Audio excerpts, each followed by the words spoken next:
ଆପଣମାନେ ସବୁ ଜାଣିଥିବେ ଯେ ଶନିଦେବଙ୍କୁ ତେଲ ଚଢ଼ାଇବାର ବିଧି ଅଛି, କିନ୍ତୁ ଏହା ପଛରେ କାରଣ କ'ଣ?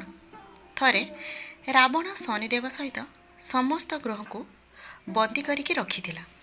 ସେହି ସମୟରେ ହନୁମାନ ମାତା ସୀତାଙ୍କର ସନ୍ଧାନ ଉଦ୍ଦେଶ୍ୟରେ ଲଙ୍କାରେ ପହଞ୍ଚିଲେ, କିନ୍ତୁ ହନୁମାନଙ୍କୁ ଜୀବନରୁ ମାରିଦେବା ଉଦ୍ଦେଶ୍ୟରେ ଅହଙ୍କାରୀ ରାବଣ ତାଙ୍କ ଲାଞ୍ଜରେ ଅଗ୍ନି ସଂଯୋଗ କରିଦେଲା, ଯାହାଦ୍ୱାରା କି ସେ ଜଳିକି ଭସ୍ମ ହୋଇଯିବେ। କିନ୍ତୁ ରାବଣକୁ କେଉଁଠୁ ଜଣାଥିଲା ଯେ ସେଇ ଅଗ୍ନିରେ ତା ଲଙ୍କା ଭସ୍ମ ହୋଇଯିବ ବୋଲି।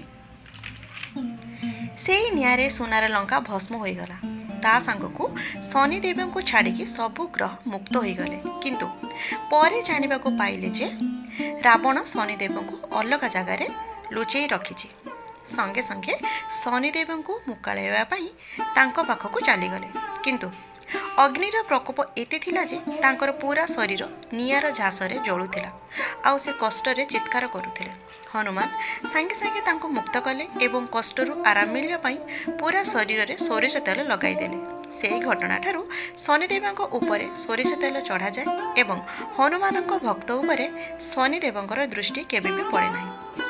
ଆଉ ଗୋଟିଏ କଥା ମନେ ରଖନ୍ତୁ, ଶନିଦେବଙ୍କୁ ତେଲ ଚଢ଼ାଇବା ପୂର୍ବରୁ ପ୍ରଥମେ ସେହି ତେଲରେ ନିଜ ମୁହଁକୁ ଦେଖି ଚଢ଼ାନ୍ତୁ। ଏହା କରିବା ଦ୍ୱାରା ଶରୀରର ରୋଗ କଷ୍ଟ ଦୂର ହୋଇଥାଏ। ଯେତେବେଳେ ତେଲ ଚଢ଼ାଉଛନ୍ତି ତାଙ୍କ ଆଗରେ ବା ସାମ୍ନାରେ ରହି କଦାପି ଚଢ଼ାଇବେ ନାହିଁ, ଟିକେ ସାଇଡ଼ରେ ରହି ତେଲ ଚଢ଼ାନ୍ତୁ। ଜୟ ଶନିଶ୍ଚର ଦେବ।